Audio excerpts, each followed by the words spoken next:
All right, let's move on to, hey Mike, how are you? Let's move on to our 10 o'clock Hood Canal Communication. Oh, I'm right out of the chute. Hi, good morning, commissioners. So I'm here to talk about a couple of our projects that we had with you, partnerships, extending rural broadband out there. The one specifically is about the Eldon project, and we are moving forward with that project. It's not quite complete yet. As of last week, we've only connected about 15 of the residents in this area. We have created a Wi-Fi hotspot up at the Eldon store so the community could use internet as we built out. So we have about 97 residents when we walk out the area and to connect. And like I said, we only have about 15. So we have about 82 more homes to connect in that area. Homes, there's quite a few RV lots and other things. So we're moving ahead with that. But when I want to talk about a little bit about the budget, we've asked for the arrearages from the customers' bills to be transferred over. You know, during the COVID time, there was a proclamation where we wouldn't shut off just the telephone service. Hood Canal didn't shut off the internet services either, or the cable TV services. We kept them going. So during that time, trying to forecast forward of this project, a couple of hurdles we ran through, material shortages and labor at that time. So we did our best guess on the construction of it. And as of now, we estimate, this is estimation because we aren't complete with the project yet. So we have about $120,000 left to build out. That's the installs of the homes and things. Basically the underground service drops that we need to install, some equipment to install in the customer's home and some other devices. So there was a couple other little snafus that we ran into on this project also, and I might get a little help from Mark there at the county. But also part of this project, we weren't paying prevailing wage on this project. Through our contract with Mason County, that wasn't a requirement. It looks like moving forward now that we're going to need to pay some prevailing wage back pays on this. So I reached out to a couple of our contractors. One contractor, I think he estimated about $24,000 in arrear that we'll have to do back pay.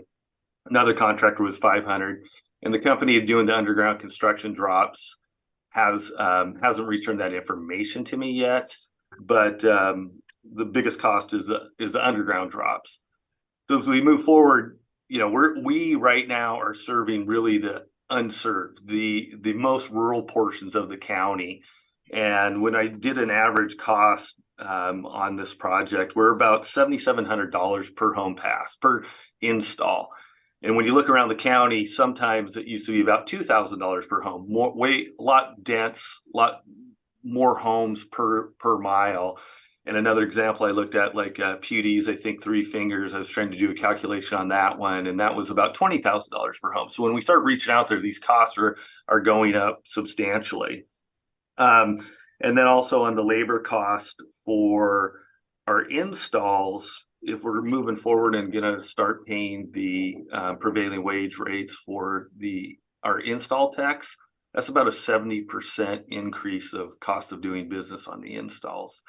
So I didn't do a calculation on that, on what that cost difference is, just that percentage, because we still 97 homes total. We're not going to get that take rate. What we've seen in our last build outs is about an 80% of these customers, of the residents, are signing up for services. So we still have about that 20%. Lake Cushman was more like an 85% take rate up there. So we've had really, really good take rates. Like I said, just a little slow. We haven't got all these installs completed out there. Be happy to answer any questions why we're asking to have those arrearages funds transferred over to help offset these costs. With the match, so we had Hood Canal's is going to match $125,000, 20% of that. If those arrearages funds were transferred over, we would then include another 20% on top of that funding too. So we'll be investing about $200,000 to this build, and then the county would be investing about $589,000 to this project total. And like I said, some of those are estimates that we're looking at, best guess estimates from our contractors and our current labor costs to build out to these areas. Okay. Do we have any?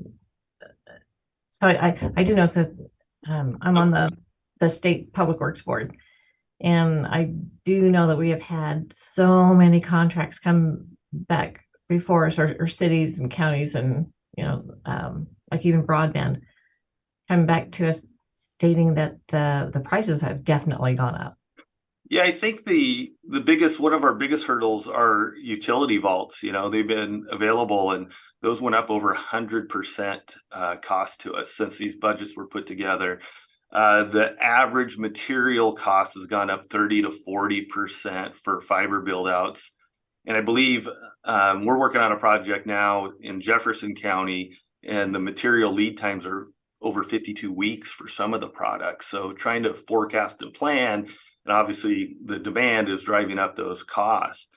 And I also wanted to reiterate too, I forgot to mention this. This was part of a project that allowed Mason PUD-1 to actually apply for curb grant funding to build out, to finish the project from Mike's Beach Resort to the Jefferson County line. So there's about another 115 homes that this is benefiting, having that fiber build out. So we kind of did a partnership. We built about 3 miles from Hama Hama to Mike's Beach Resort, and then PUD-1 applied for the curb funding from Mike's Beach Resort, Mike's Beach Resort to the county line. So this was actually benefiting, 250 homes, this one project. So it was a great project, and we really appreciate working with the county, because if we don't have these public-private partnerships, some of these most rural high cost areas, they're just going to suffer and not have internet. The other thing when I was looking at is internet, if we are this far over budget, how do we kind of make up those differences? And when we write a grant, we also trying to include all the install fees, because some of these rural areas, people's driveways can be really long. It is very expensive to build that last mile from the road down to their home. And we've worked out different programs with the residents of a cost sharing, where we absorb quite a bit of cost of that, and then we'll even finance them we'll finance them for a year to 0%. So we really want to try and get the broadband adoption out there. And obviously in these most rural areas, it's the cost of getting that. What we've kind of seen is, if we quote a customer anything over about $1,000, they just don't want, they can't afford that. And that's why we tried to work up some of these other programs, like Lifeline services for telephone and internet, and then the American Connectivity Program, ACP program for low income homes. So we are trying to get the adoption out, and that's why it's great with this partnership with you guys. All right, commissioners, any comments or questions?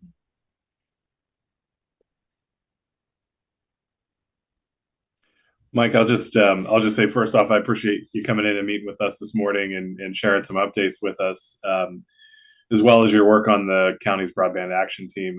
It's great to hear the private sector's perspective on some of the challenges and opportunities that are existing in our community when it comes to accessing broadband. In terms of your timeline on this project, and trying to partner that up with a decision maybe from us on whether or not we allow the arrearages to be transferred into this project, do you anticipate any work stoppages or any additional delays here in the short term as we deliberate this? I do not. One thing that has kind of changed a little bit of my focus and how to work around it is the prevailing wage. Because obviously, on the install section with a 70% different in the wages, we really have to evaluate that and see if that is going to be a requirement. But other than that, no, the infrastructure's up. It's Splice is active.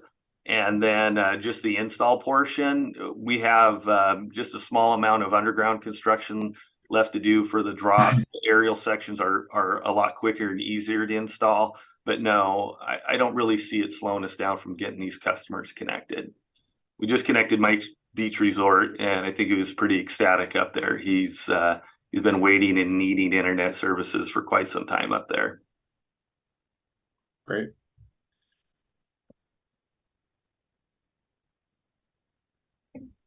So Mike, you might look at what you can tell I'm not really focused quite yet, because I know that on our meeting for the Public Works Board on Friday, we talked about new broadband opportunities.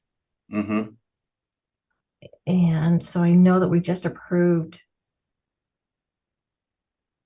a good portion of money as grants, but I can't remember how much it was. There's a lot of money coming into, the states through the BEAD for rural broadband. And, we've actively been applying for grants. If we can bring in federal dollars into the state or even all the way down into our county, I think it's a win-win for all of us, our community, for the state, if it is federal dollars coming in. We have a small federal or another grant that will benefit Mason County throughout the county that we're going to be looking at building out to also through the state broadband office, like Hanks Lake, Geist Points, just little pockets that we know are underserved. So for the dollars coming out right now, I don't know what those are, but everybody's talking about BEAD, and that's why Commissioner Schutte, mentioned the Mason County Broadband Action Team, because that's really where that funding is going to come from by us creating this plan for Mason County. Right. I know there's a lot of money coming down, but there's also a lot of requests. Yes. So it's not like Mason County is the only county in Washington State. No, not at all. I think the good thing about it is actually the USDA, we're applying for a loan, a $3.8 million loan to rebuild all of Union with fiber to the home. We just think the technology is going to be future proof. So we're applying for 3.8. The USDA is coming out to give us an award the loan to us on the 30th of this month. And also some of the other projects that we've worked with them on Lake Cushman, a grant to build out to, that was 550 homes that were unserved up there. So, they're coming out to congratulate us and for the work we've done for the rural communities and go after those federal dollars to help offset some of the costs of states so they don't have that burden. Yeah, that's awesome. And yeah. I sure like grants better than loans. Yeah, I think we all do. Commissioner Netherland, any comments or questions? So Mike, just to be clear, I'm in the firm camp of when we put in a request or a proposal that we expect everybody to find a way to follow through and to make those happen. If they come up short, I expect them to find a way to come up with a shortfall, because we give the money out in good belief that these things will happen. You need to understand, I have requests from areas just in my own district with the water department that needs a lot more money also. And as far as I'm concerned, they need to come up with it, because we didn't even go through a good process when we did this the first time to find out, for example, as you're saying, $8,000 per hookup. Could we have served other people in our county at $3,000 per hookup and got a lot more? Don't know. But I do know that when we allocated the money, we allocated with the idea that the numbers would be right. So when money does come back in, because that part wasn't right, I believe it has to go through a process, and I believe everybody should be able to vie for those dollars. I don't believe that it stays with the company just because we like a company. Everybody else had to apply for it the first time. I think it's only fair they apply for it the second, especially when they need more money, as in using my own Belfair Water as an example. I think has to be done that way.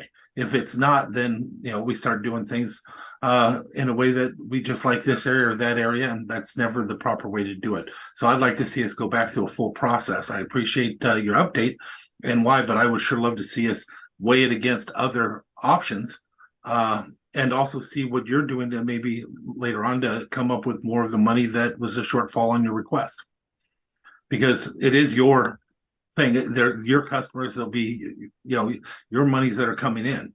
If we're going to subsidize it, what does that look like for the rest of the county?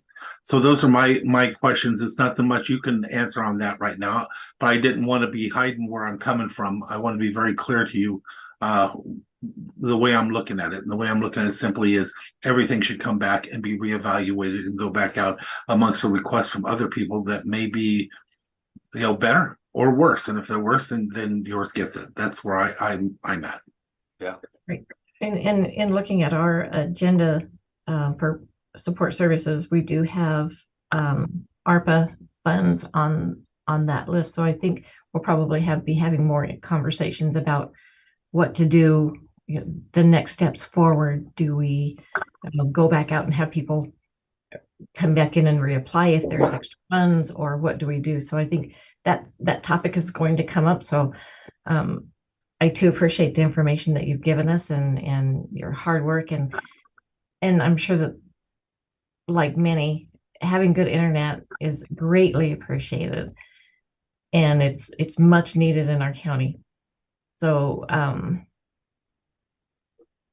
I would say stay tuned. And well, if you guys have any questions, don't hesitate to reach out, and I should share those updates more with you, and who we're connecting and how we're connecting and how it's affecting them, because it is a necessity anymore. So it's all good for the county, and we appreciate what you've already done for us. So thank you. And Mike, you are a great company, and you are the local company. The other ones are borrow part of our neighborhoods. So please understand, it's not lost on me on that, because I very much appreciate you guys. Yeah. Well, thank you. As do we all. Thanks, Mike. All right. Thank you. All right. Thanks, Mike. Thanks, Mike. On the North Hood Canal shoreline. So we have a site at Rensland Creek, which is near Tahuya, as well as Belfair State Park. And these are the only known, with a few others also in Mason County, but smaller, only known infestations of perennial pepperweed along the Hood Canal. So high priority for our control. We've been involved in an ongoing project for the past 7 years and would like to continue in 2024, and would like to hire a crew to help us with those control projects at both locations. So I intend to apply. The grant is due this Friday, but I've kind of already started writing up a little bit and drafting a few of the answers or questions that they have in the grant. So it will require a project level request in the amount of $5,000 in the 2024 grant budget year. So that is why we're up at a briefing today. And I'm here to answer any questions that you may have about the grant. All right, commissioners, any questions? Nope, no questions, but definitely support you going for it. Thank you. Yes, same. Great. Yeah, I had to look up to see what pepperweed looked like, and it's pretty when it's flowering. It's beautiful.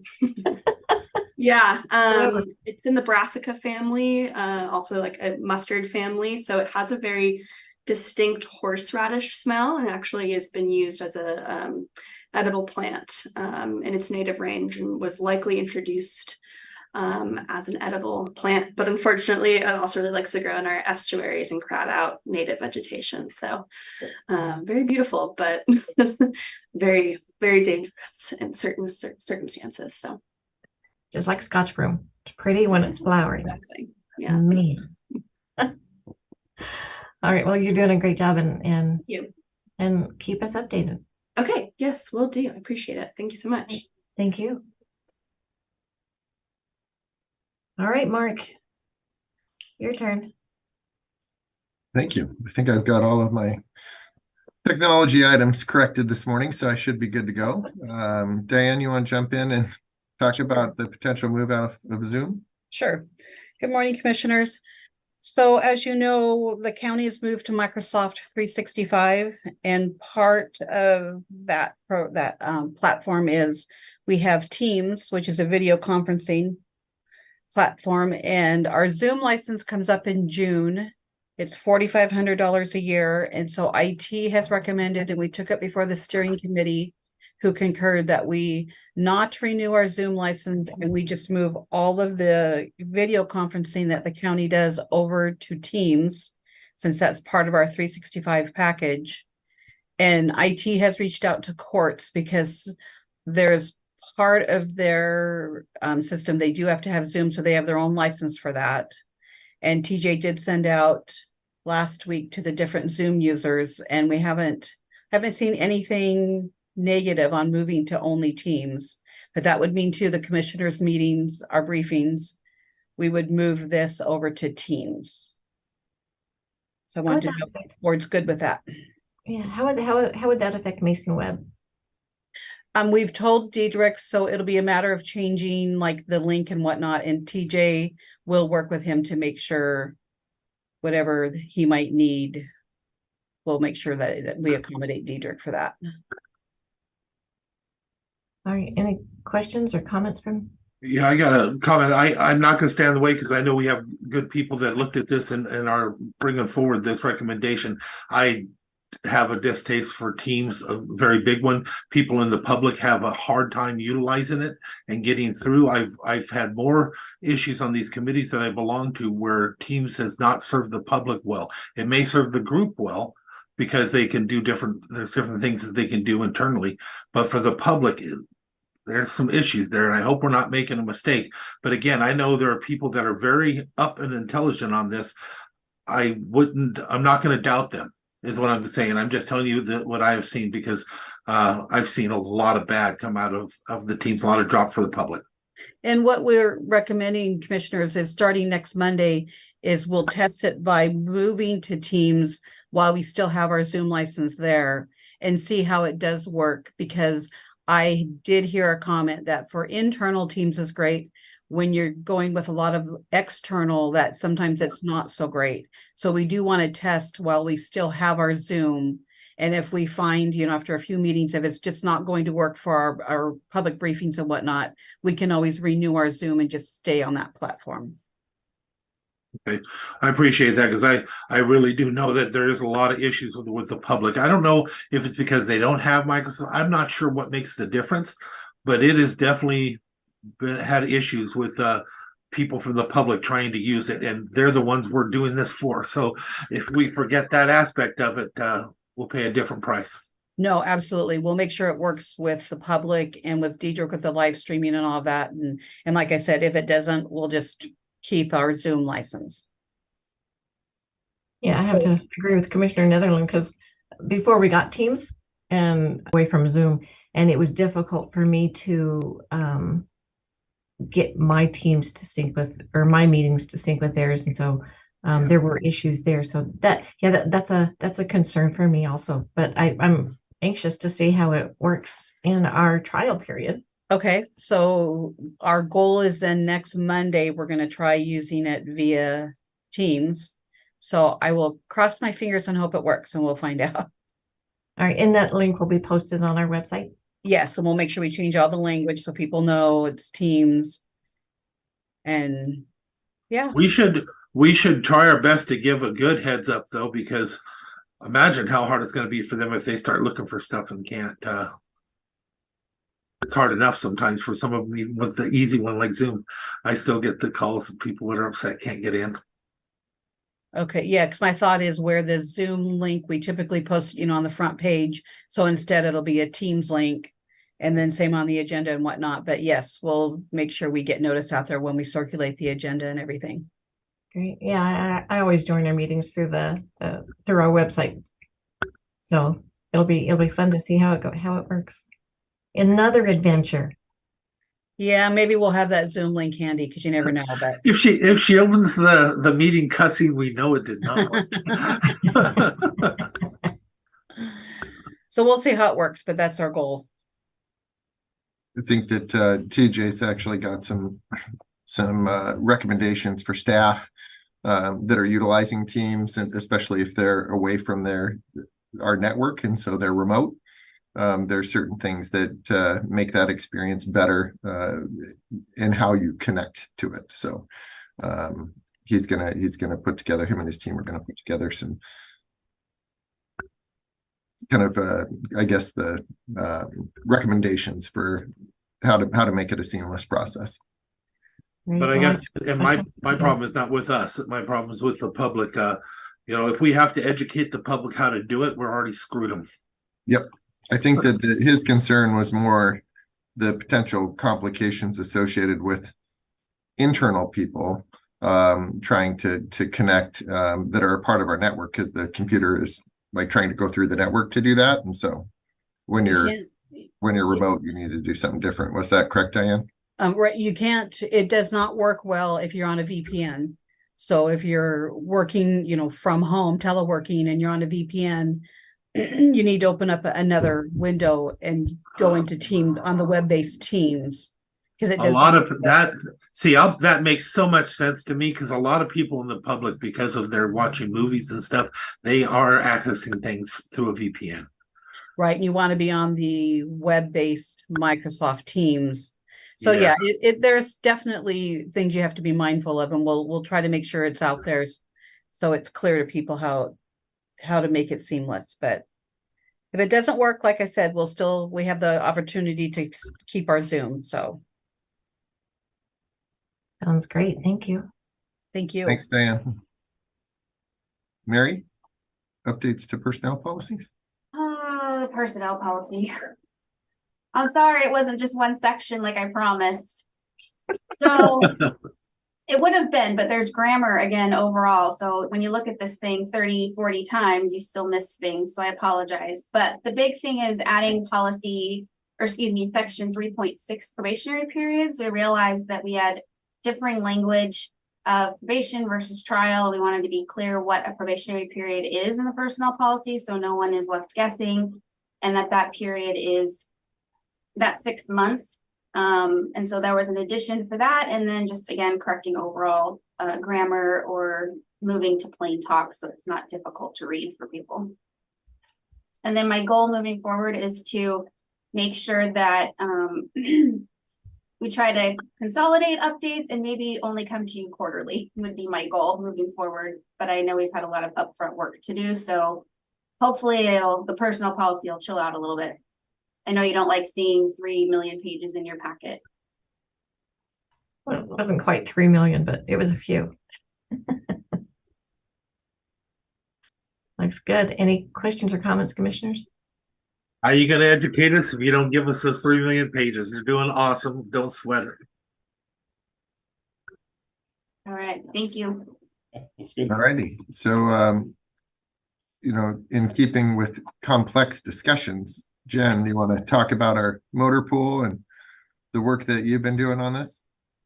Yes, so I have the long-awaited ER&R and motor pool cost comparison, and then I have the 2024 motor pool draft rates. So in 2020, we went to enterprise, as you know, and we've been keeping track of how much it would have cost if we had stayed with ER&R, and how much every year costs with motor pool. And so I'm going to first share our draft rates. So these are the motor pool rates for the entire county besides the sheriff's office. And We have nothing up on our screen. oh, sorry.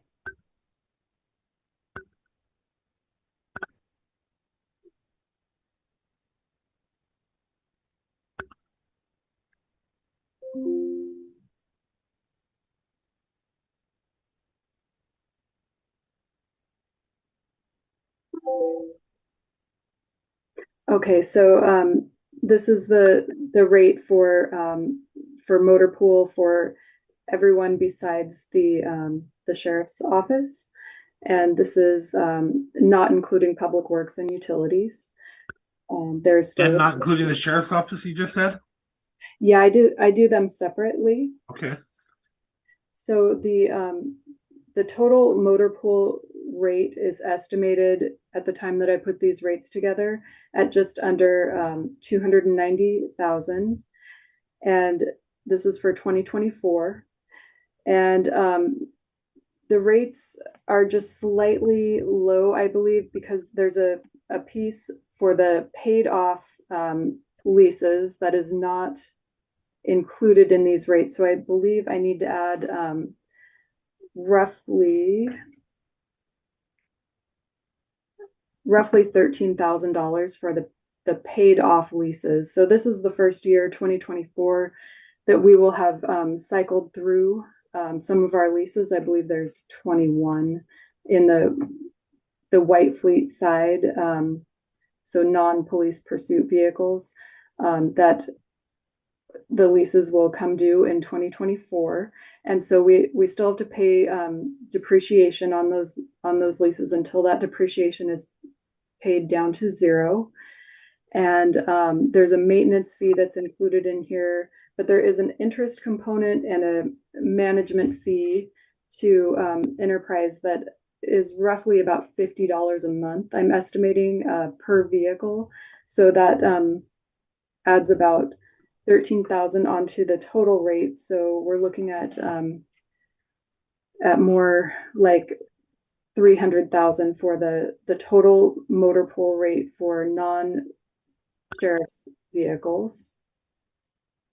And then, and I don't have a total, oh no, here's the total number of vehicles. There's 40 white fleet vehicles included in that rate.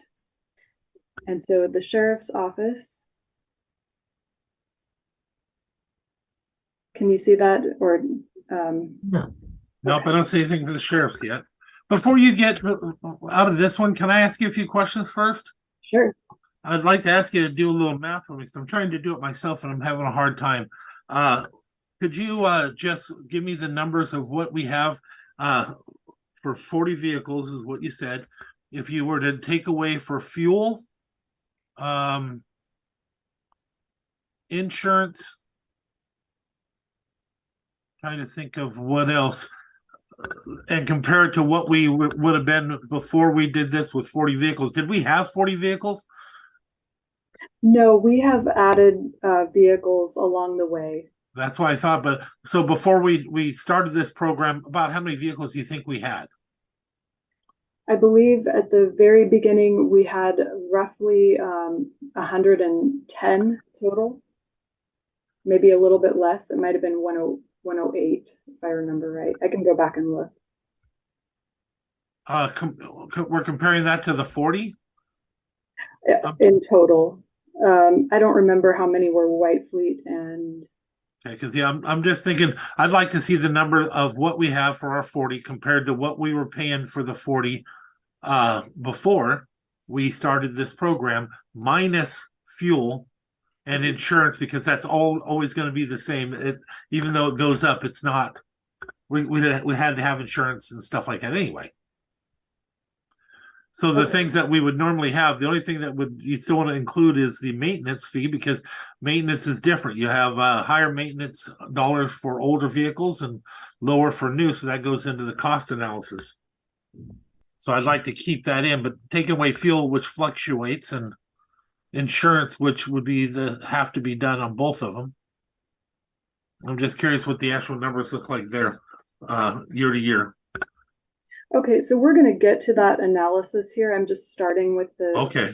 So you might, that might help to answer some of your questions after we look Yeah. at that.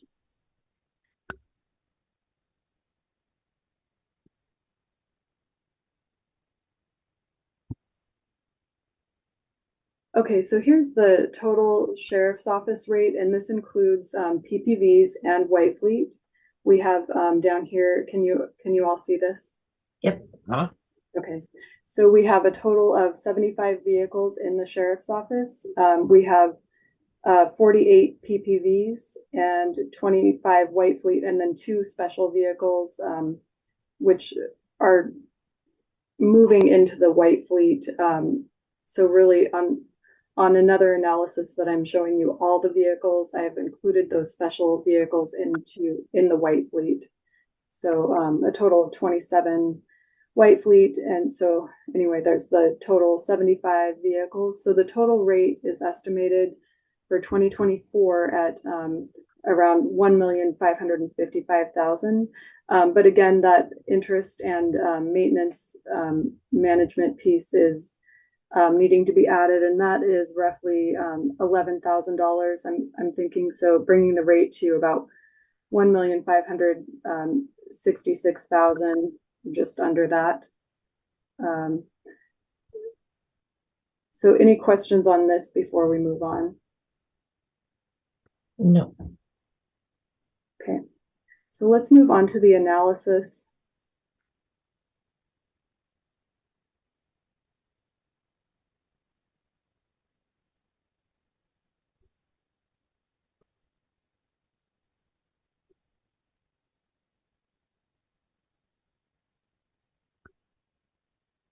Okay, here I'm going to start with the vehicle inventory. Again, this ties back to the rates. So back in June of last year, we had 114 vehicles. We've added 1 overall. You can see there's been a lot of movement between the departments. We have, a couple PPVs went to wash down white fleets. And so we had upped the white fleet last year to include those PPVs, but really we weren't adding to the fleet. So I removed those out of the white fleet total. So really we're only adding 1 overall, even moving vehicles around through all the different general fund and health department departments. So we're ending up with 115 vehicles at this moment in time. So over here, you can see the different vehicle numbers that that this 115 vehicles is comprised of. So hopefully that will help answer questions as to where fleet is, where fleet was and where it's going to, how we got to our new fleet number. In the future, I'll continue to include the vehicle numbers on this analysis. So I'm going to start with the PPV analysis here. We're using actuals from 2018 and 2019 for ER&R to come up with our estimated average. So we had a price inflator of 8.4% is what I used for 2022's numbers. That's the Bremerton CPI, and that's what I've been using in this analysis to be consistent each year. But it is really difficult to compare apples and oranges. I mean, ER&R is a different animal than enterprise. And so, so this analysis is, it's really hard to make it, to make everything fit into certain categories when it's not necessarily exactly the same. So looking at 2022, we are saving about $87,496, roughly, looking at this analysis and the assumptions that we've used. Another thing that I need to point out is the fuel. I used the exact amount of fuel that we paid in 2022 through Enterprise. That's what I used for ER&R's analysis as well, because fuel went up 28% between 2021 and 2022. So it looked really odd to have the fuel at such different rates. Like you said, Commissioner Netherland, the fuel, you wanted that backed out of the analysis, but really it should be included in that analysis because we're going to pay that amount no matter what. Something else that I want to point out is in 2022, we received just under 64,000 for actual vehicle sales. Well, that isn't cash, that is credit on our, it goes against our current amortization schedules. So it actually reduces the interest that we're paying on vehicles that replace the ones that we have sold. And so looking forward in the lease, these lease amounts are actually maybe higher than they really will be because the cash, it's not cash that was received, it's credit. So, but I wanted to show it in the analysis. So that's how I did it, was showed it like we received cash. And so on the PPV side, and I do need to update this to include the interest on the paid off leases and then the maintenance fee, which again is pretty minimal.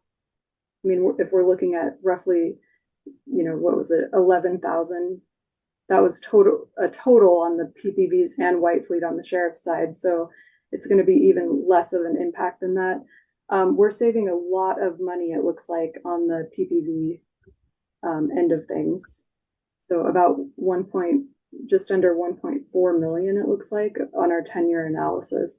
And these amounts here, 2020, 2021, and 2022 are actual dollar amounts saved. From 23 on, it's a projection. So any questions on this before we move to the White Fleet vehicles?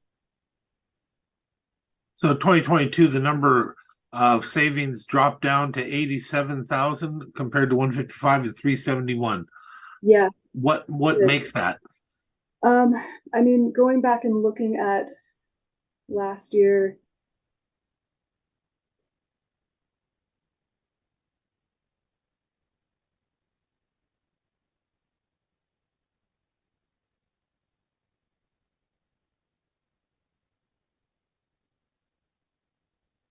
so this is what I had for last year, 17,000. But you're talking about, this 155 here. Versus 87 in 2022, which is a big drop, especially from 371 in 2020. We're buying a lot more, or we're leasing a lot more vehicles now. So so that's why, I mean, in the first couple of years, we still owned a lot of the vehicles and we weren't leasing as many new vehicles. And so that number, it looked like we were saving a ton of money, where really we were just bringing our owned vehicles, a lot of those over. So, I get you.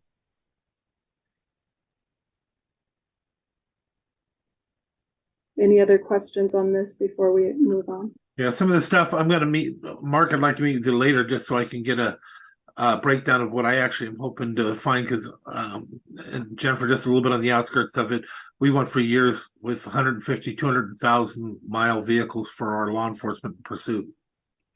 I'm trying to figure out, and we had to buy cars sporadically in order to do it, to keep them in unsafe cars.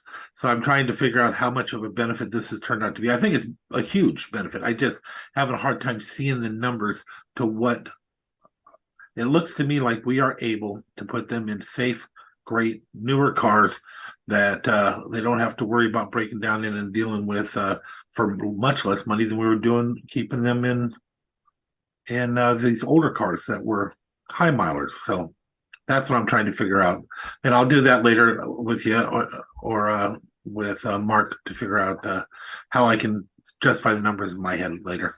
Okay. Thank you. I think that you did.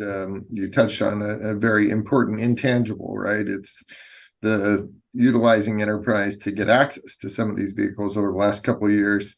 Don't know that we would have had that same environment if we were on our own. So being able to utilize the purchasing power of enterprise and access to vehicles is really, it's something that there's not a dollar value associated with it, but we've actually been able to gain access to new vehicles to keep them updated and safe and moving forward. So our goal is that it's about 20,000 miles per year. So we lease them for a 5-year period, 100,000 miles. And at that 100,000 mile mark, we're wanting to put the deputy into a new vehicle. Yeah. And that is, it's nice that we have enterprise on our side when we go to look for replacements. Well, see, and something that I'm taking into account myself is, as being around here for such a long time, what we would have to do is we were always on fire, and we would have to make them drive these cars that they shouldn't. Then all of a sudden, we would scrounge up $1 million to $2 million to $3 million to make some purchases real quick, only to just get rid of the worst of the worst of the worst, and still have horrible ones that we were putting them in. We spend millions and still put them in vehicles that were 150,000 miles to start. And I'm trying to justify that in my mind. It's looking like, I think I understand it, but I just need to see the numbers clear for myself so I understand it. Because I pushed for this for a long time in hopes that it was going to be valuable. I think it's even better than I had even dreamed when I'm looking at Jennifer's numbers. I just want to make sure it's not my hopes and dreams seeing numbers instead of what they actually are. That's all. Yeah, in this analysis, too, we're looking at replacing 7 to 8 vehicles a year. We're doing planned 7, and then, typically there's at least 1 wrecked per year. And so we've included that in here as well. So moving on to the white fleet vehicles, we're not saving as much, it doesn't look like, on the white fleet side as we are on the PPV side, which I think is surprising. I think when we first looked at this model, we were thinking we would save a lot on the white fleet side. But when I went back and updated some of the leases and the maintenance costs, it looked like we were saving a little less, but I mean, overall, we're still saving a lot of money with it. And this also is assuming that we're purchasing 10 white fleet vehicles a year and only purchasing 9 on the ER&R side. So it's going to bring that number up more. And Jennifer, the reason why is because you can't quantify one of the aspects we always had to deal with. I drive around in a minivan. It's a 2010. I have no monthly payments. I have none of that stuff. And so because of that, there's an inexpensive basis to it. When you have a 1990, what was that Chevy, whatever it was we had out in the parking lot, I can't remember what it was called. It had a value of $1 and people didn't want to use it and everything, you can't equate the two comparable. The difference is you have a safe car that people are willing to get into versus cars that nobody wanted to drive and everybody teased each other when they had it. Well, and that is one of the huge intrinsic values of this enterprise program that, you really can't put a price on safety. So if you're close, you won. Yeah, exactly. And this model is assuming probably more upfit fees than there's going to really be, but I wanted to be conservative on that aspect of things. And I think there was something else that I in here. Yeah, the 10 versus 9 cars per year. But other than that, that's about all that I have, unless there's any other questions. And just something to talk about, at 100,000 a year, we might want to consider a position within the county that could do almost all of that, right? Well, no, because that includes materials as well as employee costs. Never mind.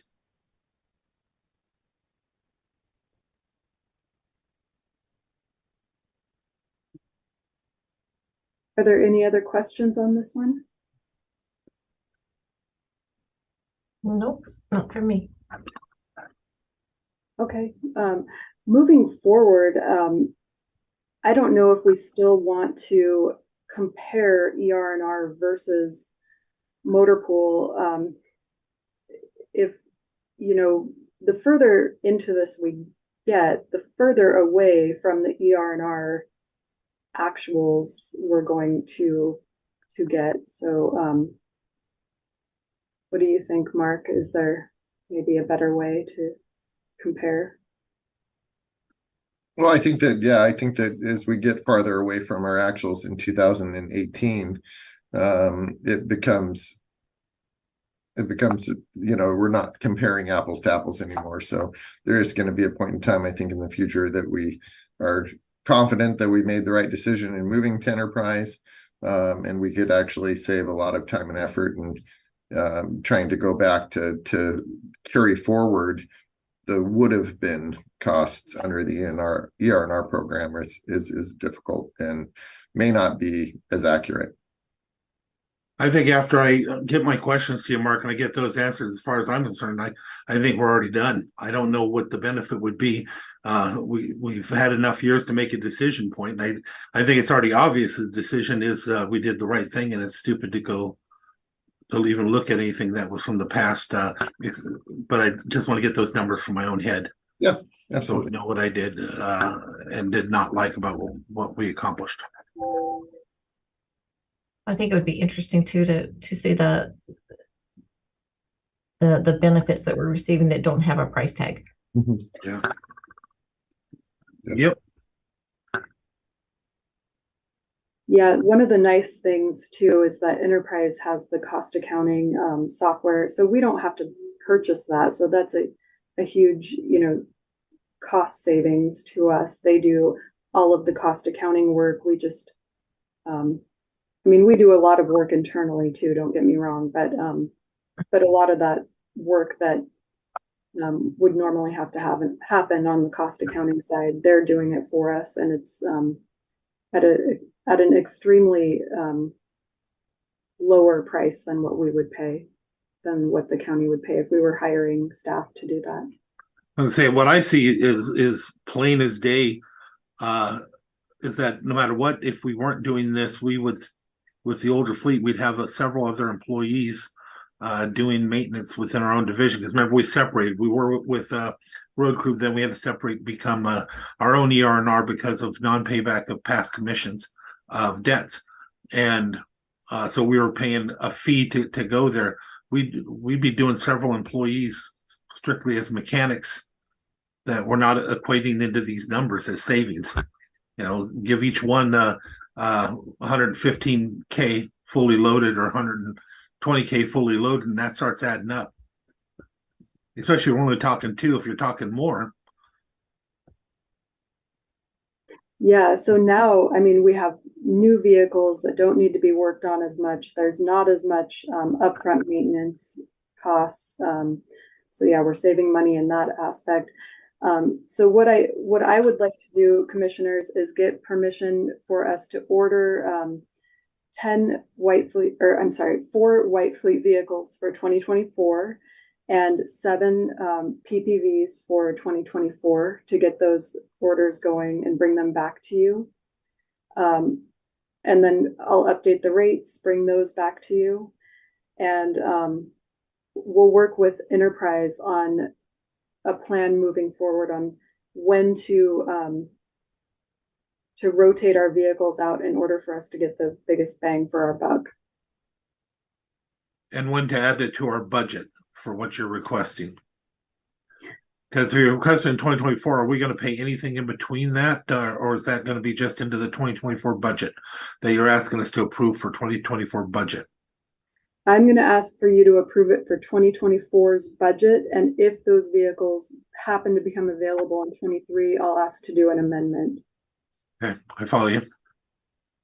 But most likely, the way things are going, that will not happen for 2023 with the ordering the way that it is, and the vehicles and the timing, the availability. most likely they will not be available until 2024. I'm good with all that. I am as well. Great work. Great, thank you. Okay, so we'll move on to ARPA then, if there's no other discussion on this. Good to go. Okay, thank you. I'm going to do a new share of the ARPA spreadsheet. Yeah, that's tiny. I know. Hopefully this is a little bit better. Can you see that ARPA now? Yes. Okay, great. So I know we did a small update last week, but I just wanted to update you again. This is the amount that was reported in our first quarter ARPA report to the Treasury. We reported that $12,968,901 is obligated, and the expended amount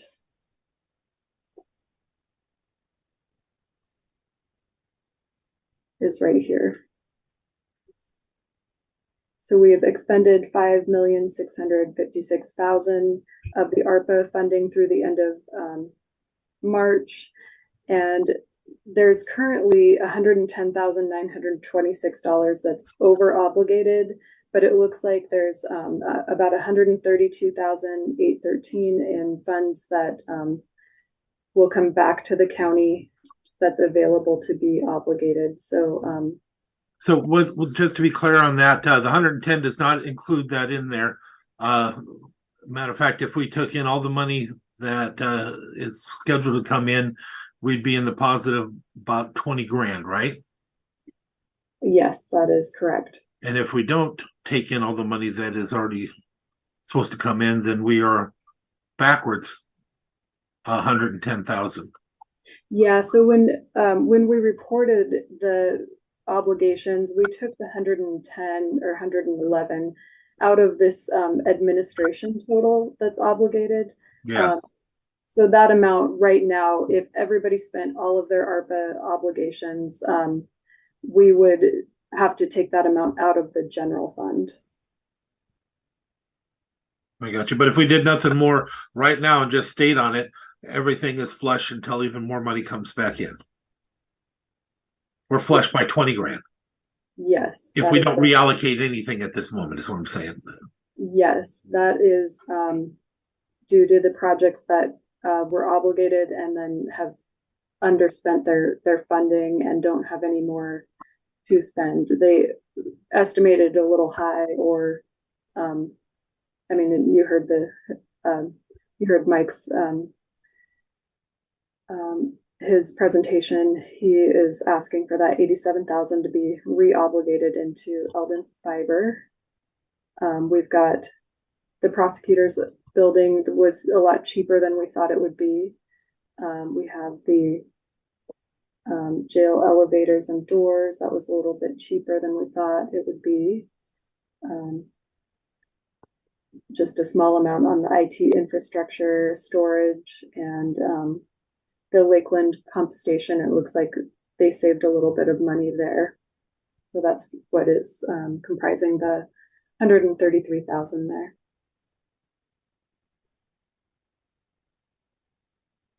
So going forward, as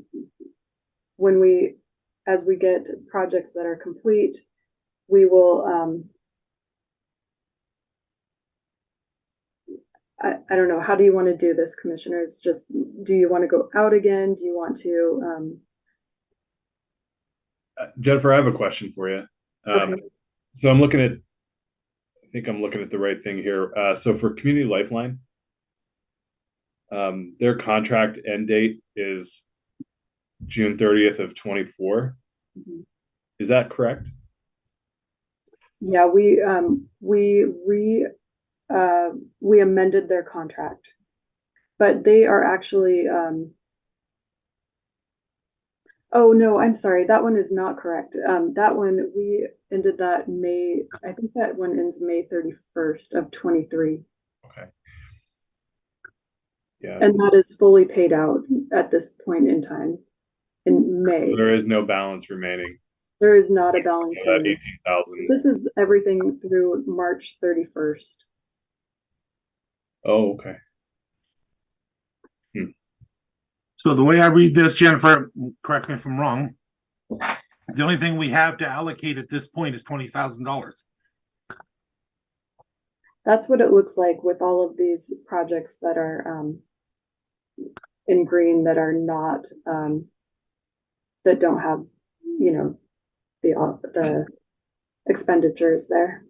So I don't think we should even go out yet until we have more money amassed that comes in, or that we're absolutely positive is coming in, and get enough money to where it'll actually do a good project. $20,000 is not much of a project to do.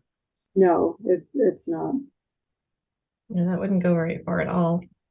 And we're going to continue to see, you know, one of the ones I was looking at, it's down under section D, second one up from the bottom, Mason County fiber optic infrastructure upgrade. You know, that one was budgeted with a swag at $425,000, and our bids came in lower than that. So there will be money that'll be coming back into the pool from that project. But I guess the question is, though, do we gamble with what might come in and go back out, or do we wait until it comes in and then go back out? I'd wait until I know it's coming in before going back out personally, so I know what we're going back out for, and we can tell people how much money's available. And that's what we would recommend. Yeah, I'm not a big gambler, so I'd rather have the money, know that the money is there than guess. Yeah, I would agree with that. And I just, when do you anticipate having more information that might change that? I mean, so what's maybe an expectation? I mean, as some of these projects come complete, you know, what are your check-ins, I guess, with them to determine whether or not we were? Because I guess, you know, not really concerned, but I mean, I don't want to have to give money back. I would rather be a little bit over and maybe fund some of our things with a little bit of general fund money than even turn back $20,000 at the end of this. So like, what are our kind of milestones over the next several months where we can re-obligate that portion of money that would come back to us? So Kate is checking in. All of our contracts say quarterly reports, but Kate is checking in with everyone that we have given money to constantly. I mean, the ones that she hasn't heard from, she's heard from everyone, but the ones, you know, that she is having trouble getting information from, she's in constant communication with. But yeah, at least quarterly, we're getting information. So maybe expect to revisit this end of summer. Is that reasonable? Or yeah, maybe August. Okay. You know, because this is a process that'll go on for a long time, I would recommend that we put together, you know, piggybacking off of what you said, Commissioner Schutte, because no, we don't want to give it back. It's seed money for us, that especially if we can find some projects that we would do ourselves normally, that we can offset at the end, maybe have 5-6 projects at the very end of this allowed usage to be able to spend it quickly if we got to that point. Because I have a feeling we're going to be at that point, no matter what. There's going to be monies coming back in different places all the time. So it would behoove us to go ahead and cover exactly what you're worried about happening, and do it now. We've got things we could maybe do with ARPA funds for computers or whatever, but I would recommend having several of them at $20,000 or $50,000 increments to make sure we have something that we could answer to and get done within a 2-month period.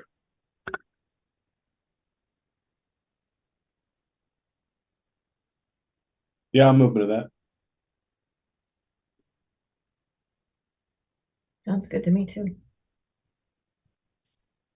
Okay, and how do you want us to go about getting those projects? Do you want to bring them forward, commissioners, your ideas, or do you want, how do you want to do that? Well, because we have several years out before that's even gonna come up, I guess it'd be internal from you guys to see what things you know that we're gonna have to do in the next couple of years, at the end of those couple of years that have to get done, and just keep them there. We'll knock some of them off during our budget process, of course. So having, a half a dozen of them waiting on the line could make a difference. Okay, yeah, and really we only have a year and a half. I mean, we have to have all the money obligated by December 31st of 2024. After that point, we can't change it. So I would really like to get this money spent if we can ahead of that time, with the exception of maybe the community development project, which is extended through 26, and they're spending that money. Well, then let me ask this, can we overspend it then? Because in this scenario that you're given, if it has to be obligated by that time, there's still going to be money coming back in that, in 25. If the end of 26 is where it has to be spent, there's going to be monies coming back in 25. So we should probably have them overspent, I guess. Yeah, I don't know. I mean, I wouldn't overspend, but I would pick projects if we can where the money can just be spent at that point. Like, we don't have to wait a long time to get them. We don't have to wait for permitting or things like that, maybe. Or if we're going to pay for something, we pay for permitting. That's something that's available right now to spend. That's what I would pick, something that. Yeah, I think you missed my point, though. If December of 2024 has to be allocated by then or promised out, if we get money in December of 2025, we can't allocate it by December of 2024 unless we overspend or over. Yeah, so all of the contracts that we're writing right now, we're writing them that they come due June 30th of 24. That way it gives us 6 months to reallocate that money. Okay, but you don't expect there'll be any money that comes in 2025 because they're not finished with the project? Or 20, That's what I'm trying to avoid, yeah. But we will. I think that's kind of hard to predict at this point in time, because we're in 2023. So if there are projects that, you have the completion date of 2026. So in my mind, it would be hard to predict how much you're going to get back in 2025 or 2026, if you get anything back. Absolutely. And that's why I'm saying over allocation or it's on our own projects that we're going to pay for anyway. It's just being able to use this money if it's there. I mean, one of the ones that I'm worried about a little bit is the new well. Yeah. They haven't expended anything, and I'm not sure if they have enough funding to complete that project. Mark, did you want to have Dale Webb come and talk to the board or about that, or? Yeah, so I've received some communications from Dale, kind of giving updates on where he's at on this projects, and some of it is just supply chain issues associated with the generators, and he has some expectations that coming in early 2024, those will be completed and all the things will be delivered so that he can pay that out. But there's other costs on the well that he's going to have to figure out how to get additional funds to get them done. And we were kind of talking about this. I think Commissioner Netherland was referring to this when Mike was talking, saying expectation is that Belfair Water is going to have to figure out how to make up that shortfall with other funding sources in order to get the project completed. But there is going to have to be a point in time where we say, how far, are you able to move forward on this? And if you're not able to move forward, then we want to take that money back into our pot and give the commissioners an opportunity to distribute it out where it can be spent. So that's, you're talking $450,000. That's quite a bit of money. So.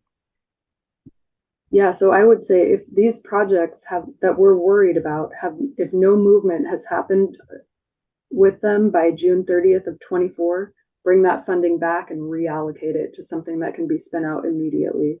Agreed. Yep, I agree too.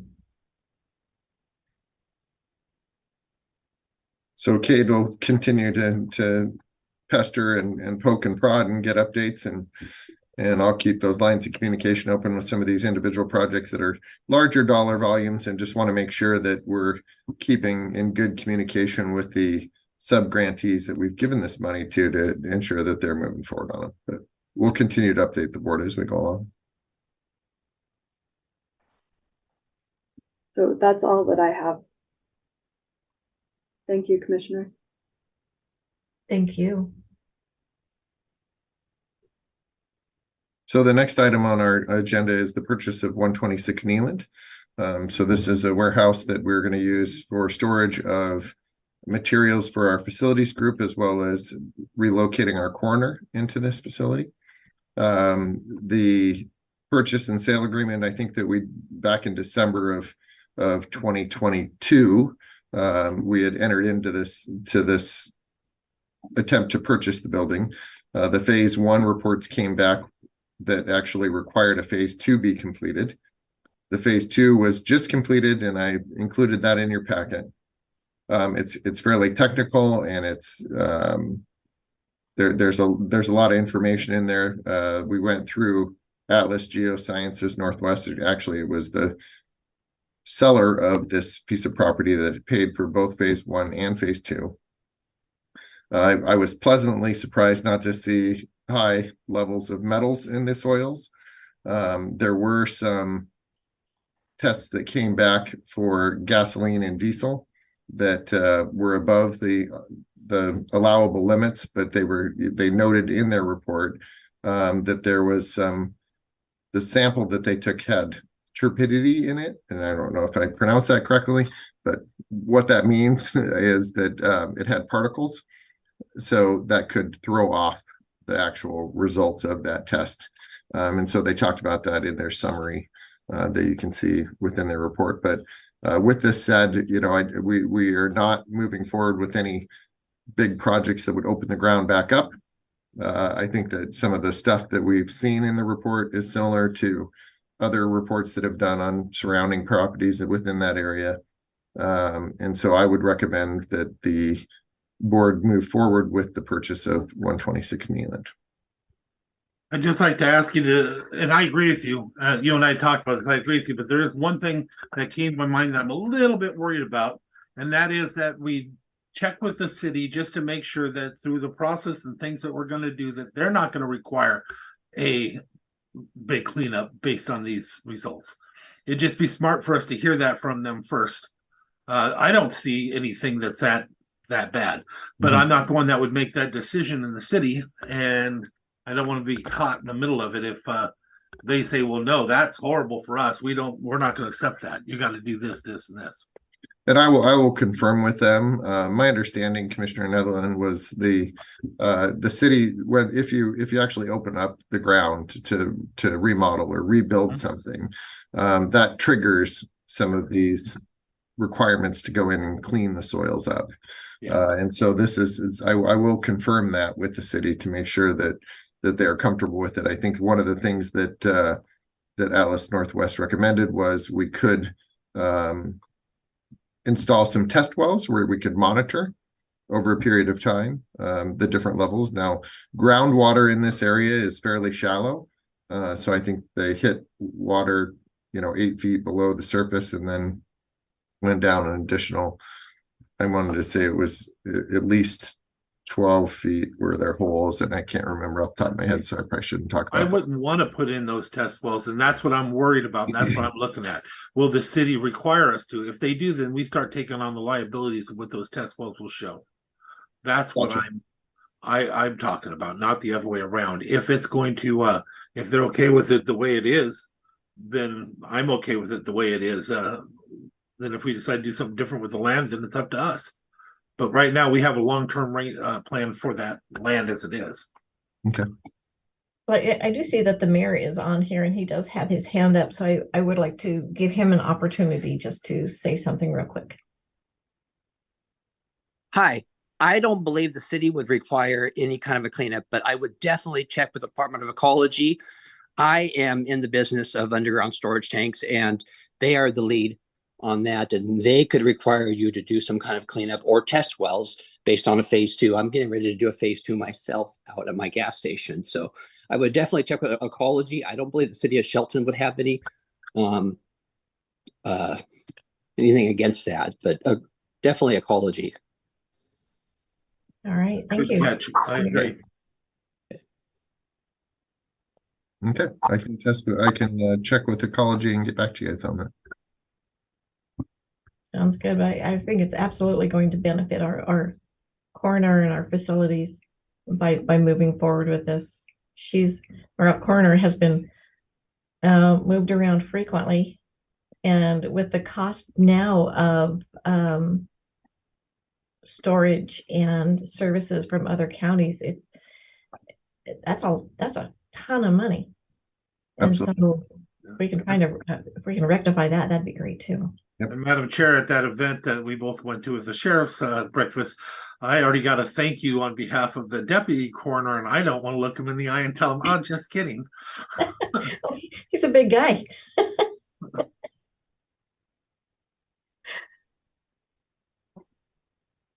So that's all I had for I will reach out and see if we can get a response and from ecology. I know that we've asked questions about this in other areas, and I'm not so sure that they're super fast on their responses, but I will do my best to do that because we are under a timeline associated as to when we can accept this report, and then the closing of the transaction will be fairly quickly after that. So I will reach out and make sure, but we'll go from there. Sounds great. So just on administrator updates, Commissioner Trask, would you mind if I jumped right into those? Go forth.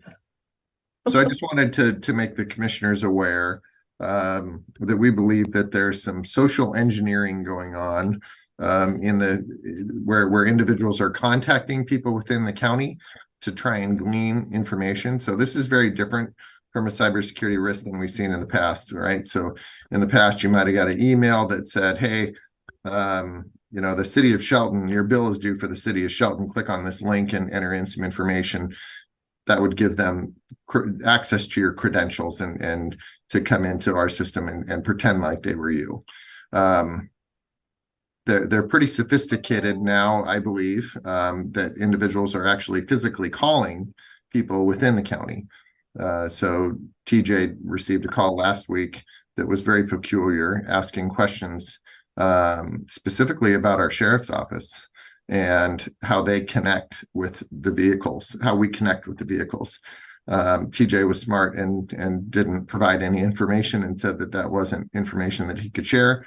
I believe that an individual within our sheriff's office was also contacted. I'm not sure if it was the same individual, but they contacted them and were saying that they were from the state patrol, and the state patrol was having difficulty connecting. And so they were asking some information. So Wow. This is something that is a next level. And it's important for all of us to just be aware that these malicious actors are not just sending emails. They may be calling us and asking for information too. So to be always skeptical and a little bit paranoid, I think is in our best interest. And I don't feel like there is risk associated with denying that information because there are proper channels that you would go through to get that information if you really needed it. So as a reminder to everybody that's on this briefing, staff that's on the briefing, those are not normal calls. Don't provide information over the phone, as well as be very careful about the emails that you're receiving. So they've stepped up their game a little bit in the emails too. So we've had surrounding entities that might have been compromised. And so now you are receiving an email from that entity that says, "Hey, your bill's due. Click on this link." And so you've got to be careful about those too. So if you're not expecting something that you receive, make a phone call and talk to somebody at that entity to verify that they are in fact sending you a bill on purpose. Mark, can you maybe send out an email or have TJ send out an email so that, I mean, our meetings are riveting, and I'm sure that everybody in the county watches these meetings, but those that don't, can you just send out an email to the county and just let the folks know what's happening? Yeah, you might have seen some of those go out recently. TJ's been really good about that. So when he identifies something or somebody reports a phishing email, so we have our little phishing button that we can click on our email screen when we see a suspicious email. Those get put into a quarantine area where TJ and his team will go and look at them and verify that they are real or not. So when he's seen some of those, he's actually that are not real but look really good, he has been sending emails out to all county staff, just letting them know that this is out there and be careful. So Mary, I see Mary on here. Mary, I keep getting this thing on training. Is this legit? Yes, it is legit. Okay. I'm always afraid to click on it, to be honest with you. I want you to log in and do stuff, and I don't do it. Yep, those are weird emails. Mary sent an email about that out after the system had generated these emails that come out to us saying, hey, you have to re-update your sexual harassment training. And so she sent an email out following those that let individuals know that if you receive an email from this specific sender, that it is a legitimate email from the system telling you that you have some training due. Okay. The other thing that I just wanted to Mary just came on the line. I just heard my name. I didn't know if you needed me for something. Commissioner Netherland had asked if the email that he received regarding training was real. Yes, and you'll probably be seeing other ones from Navia about the FSA opportunity as well. Okay. Remember, I did receive that one a couple months back that was not real. And I contacted us, and it turned out it was a phishing. Yep.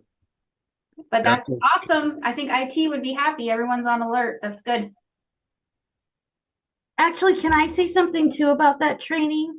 So the Core 360 trainings that do the sexual harassment and that we assign from HR for sexual harassment and the driving trainings, they actually aren't under Course 360 anymore. If you get any sort of trainings from them, it's going to be from the iLearning engines, not Core 360 anymore. Good to know. Thanks, Nicole. Yeah, so HR, if you guys want to do a follow-up email to county staff, just letting them know who to expect these emails from and that they are legit, then I think that would be beneficial to folks. So next item I wanted to bring before the board is I was talking with Dave Wyndham about having a work session with the board regarding code enforcement.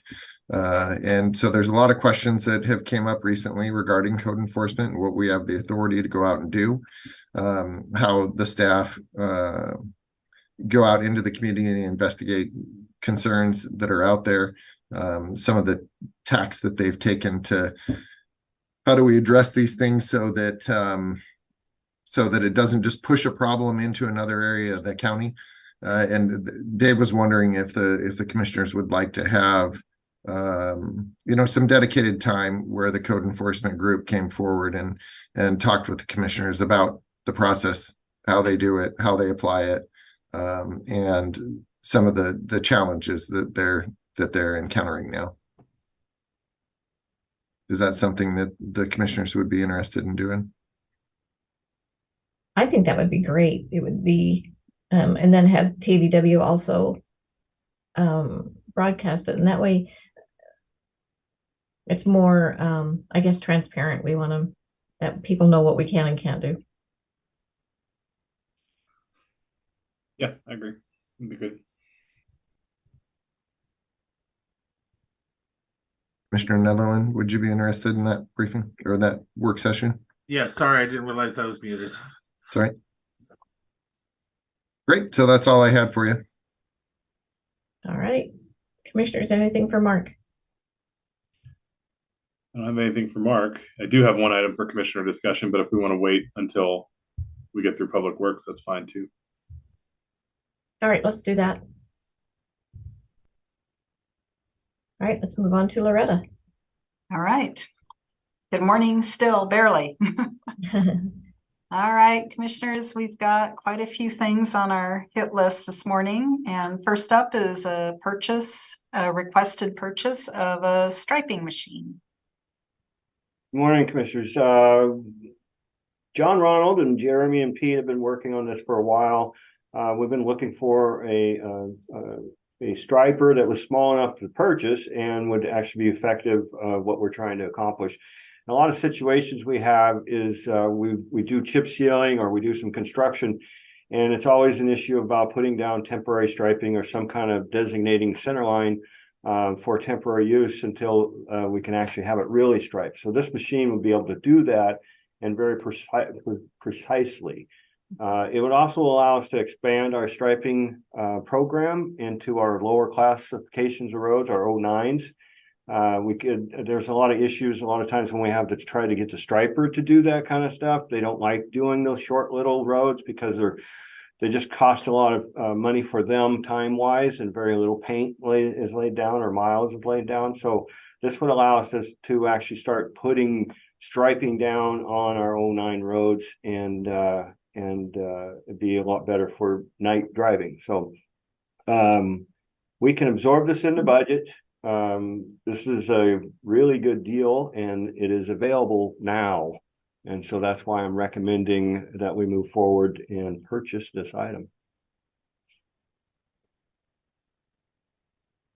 Commissioners, any questions or comments? And for me, I'm supportive. As am I. I have just a curiosity question. There's got to be like a time that's really good for striping. I'm sure that you don't want to do it during the winter or during the really rainy season. Yes, exactly. Obviously the summertime is that way, but a lot of our projects run into fall, and it's hard to get a striper to come back and do any work because of the weather and stuff, and they're scheduled on other things. Typically in the fall, they're headed for eastern Washington, and so they're over there working before the snows and stuff. So this would allow us to get some of that striping done when we want it done. All right. Well, I think it's a great idea. Thank you. All right, thank you, commissioners. So next up, last meeting, Commissioner Netherland noted we had isn't it herbicide spray time? Mm-hmm. Yes. So we've got a notice that we would like to add to tomorrow's commission meeting, letting the public know that it is our annual herbicide spray time, and folks that would like to enroll in our no spray program can do so. Sounds great. So you want this added to tomorrow's meeting? Yes, please. And you will be reading this? I can. Nah, I think I'll have Jeremy do that. Right, Mike? You'd love it. Yeah, I'm sure. No, I'd be happy to read it, commissioners. Great.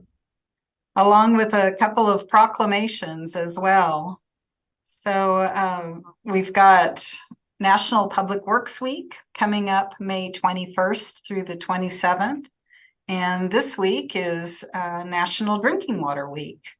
And so this week, we certainly want to recognize the importance of drinking water and our professionals that do a great job in making sure that there is safe, clean water for all to drink. I was looking at the State Department of Health's website, and there are just under 1,100 community water systems that they've got listed on their website. So those are Group A and Group B systems. And I'm sure if Dave, well, maybe Ian's on here, they could let you know how many individual wells serve the county as well. So drinking water, obviously, super vital and important to us, and want to recognize again the value and make sure that we're all doing our best to protect our water sources. Sounds good. And you want those added also, right? Yes, please. Good. Yep. All right, looks like I go. Perfect. Oh, Thank and I you. see Ian has his hand up. Ian. Just a note, that's a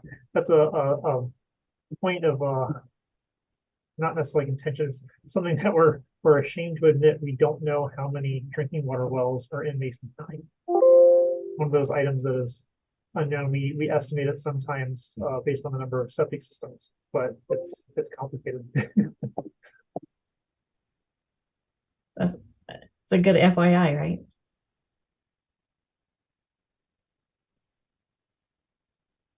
Okay, next up, commissioners, we have a request for a sole source purchase that Richard will share with you. Morning, commissioners. Morning. Well, if you're gonna drink water, you're gonna have to clean the water. Our Belfair screens are in need of rebuilding, and that's our first line of defense for the whole treatment plant as well as a requirement of our biosolids permit to have those fine screens in place. And they're very protective as well of our membranes. These fine screens actually have openings that are 3 millimeter, which is a bit less than 1/8 of an inch. So it really does screen out the fine stuff.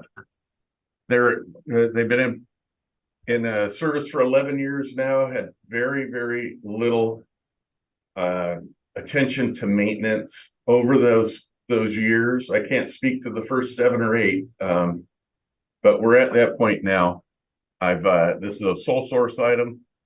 Everything has to come through Huber's machine to fit and work with these machines, including the programming. And so I spoke with them on a number of occasions and got them to reduce their price by at least 10% on all items for a quote of $91,140.58 to come and rebuild all 3 automated. I know we have 4 screens, but one of them is just a manual rack. That's kind of the last ditch. If everything's gone, that's all we got, and that is in place. But that's where we're at. And if you have any comments or questions, I'd be happy to address them. Commissioners, any questions? Gotta do it. All right, and so there is so you're asking to have it on tomorrow's agenda, so that it can be done as quickly as possible. Yeah, yes, please. Also good. Yep. Sounds good. Thank you. All right, thank you, commissioners. And then Richard, so this is, like you said, the first line of defense for the plant. We've redone the UV system, replaced membranes. So those are kind of the 3 primary components. That's true. The only other big component, we got 2 other big components, the blowers, which we just rebuilt last year and this year, and feed forward pumps to keep the flow going through the plant. A year ago, we only had 1 pump that worked. We've got 3 that work now out of the 4, and a 4th, I believe, that's sitting on the deck could be installed at any time. So besides just the control programming and maybe some sensors, Belfair is almost back rebuilt. Yeah, or will be after the screen rebuild. Screens, yeah. Yeah. That's cool. It's an amazing plant. It is, and it needs to be maintained and kept in amazing condition. Amen. Yeah. Now All right. we've got some staff that's actually been here for a while. I mean, we've got operators that, at least 2 operators have been here for 4 years, which is, I think, a record. They understand now about the maintenance and how it accumulates over time if you don't do it, and what kind of problems that we'll incur as a result of that. So it's come around full circle, and I believe we'll be in a much better spot to operate and maintain this facility the way it's supposed to be from here on out. That's cool. Thank you, Richard.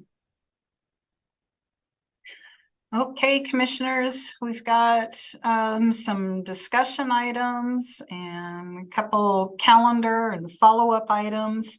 And I know you're running late, so just wanted to check how you're doing on time and how much you would like to spend on these.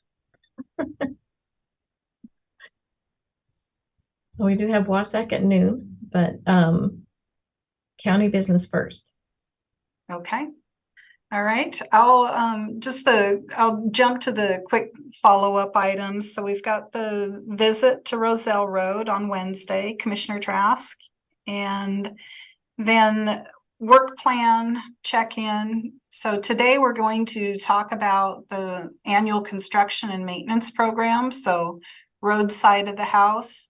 And coming up either the next briefing or briefing after, we will focus on the water and sewer utilities. And let's see, we talked about Public Works Week, and then Commissioner Trask, we've got you last time asked about, let us know when the meeting is for TIPCAP, the community outreach meeting, and that will be on the 12th of July at the Shelton City Hall Civic Center. So that's listed. And with that, I'm going to hand it over to Mike, and he's going to share with you the status of our annual construction program and our maintenance program. And then also what we use to track, what's our sheet of music, if you will. And then commissioners, part of this is to get some feedback back from you and Mark as well about, is this hitting the mark about what you want to see in terms of measurables and progress, and what we could or should be doing differently to help you have a good feel of our progress throughout the year and meeting our milestones. So feel free to jump in and ask questions and share suggestions on what would be more useful to you. Okay. Sounds good. All right. And then I'll do a little screen share for our annual construction program.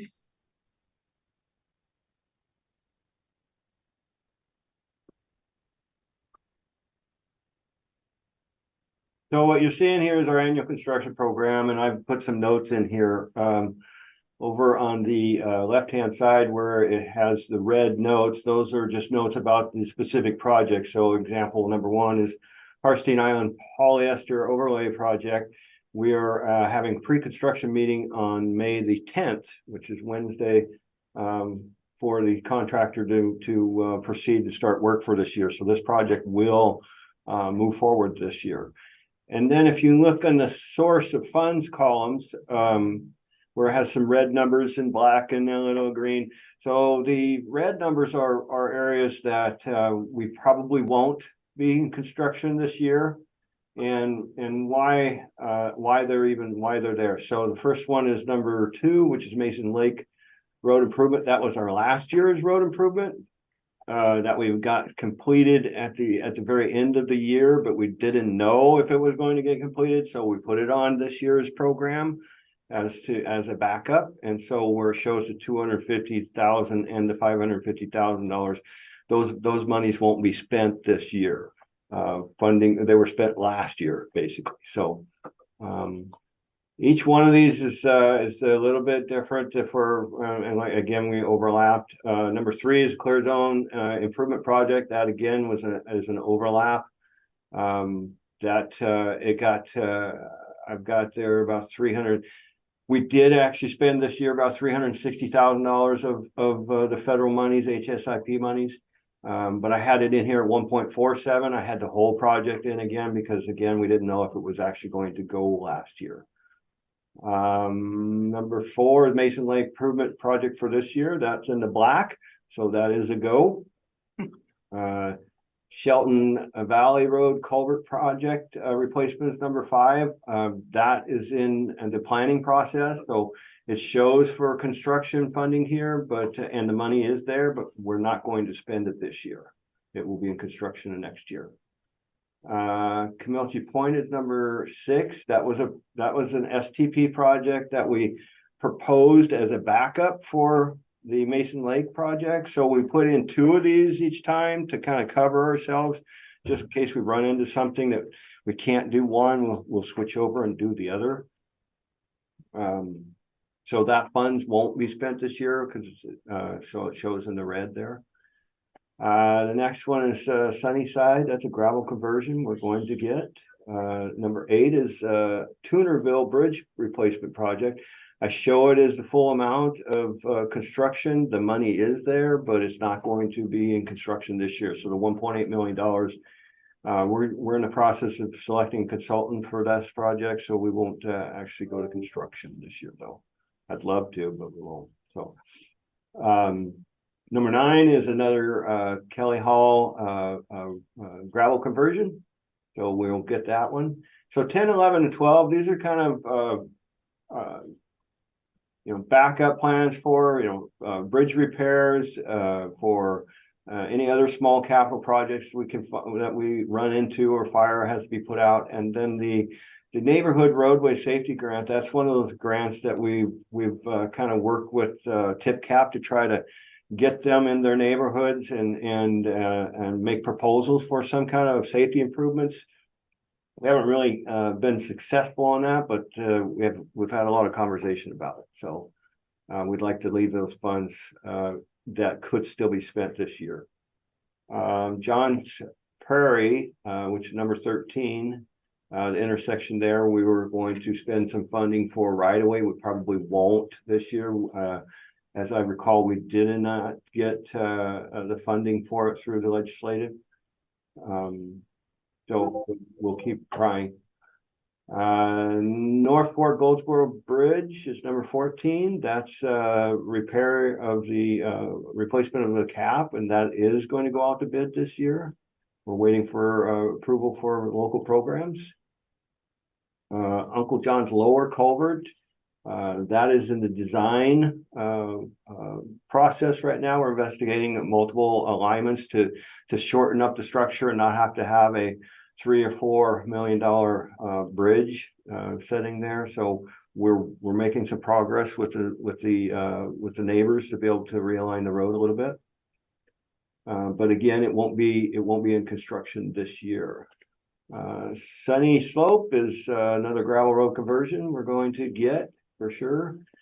Harstein Island Bridge columns, number 17, that again is in the red because we're not doing that. That was a project that we applied for BRAC funding, for bridge repair funding. We did not get it, but we're actually applying again. So we're still hopeful. So we might see that again next year on here. I won't find out until probably November whether we get the funding. So that's why, again, we put some of these items on here. So hoping that we'll get the funding for construction for next year. 18 and 19 are on hold because the DOT is looking at changing the locations of the intersections. We had some funding to buy some right of way in both of those locations, but we're on hold until the freight corridor alignment is established. Oak Valley Road construction, that is we are spending a little bit of money this year. That will be a project for next year. It's going to be 1.8 million, I believe, for flat project for the dips project out there at Skoke Valley. So that will be happening next year. North Island Drive culvert, we hope to go out to bid here shortly on that. That's a wrap project. Old Belfair Highway Improvement Project. We're actually working on that as we speak with the county forces, and we'll put a contract out, so that will be completed this year. Again, that's a funded reimbursement RAP project. Trails Road alignment, we are meeting with the property owner on Wednesday to discuss an easement across his property, and we've been negotiating for a little while with them, and we do have some funding in here for right of way to do that. So we hope to get to at least establish that right of way. So in the future, if we do decide to build a new road, that we'll have that already alignment. Number 24 is WashDOT County Intersection Feasibility Plan. That's something we have not had enough staff to delve into. So that won't be expended this year. The next three are HSIP funding, so 25, 26, 27.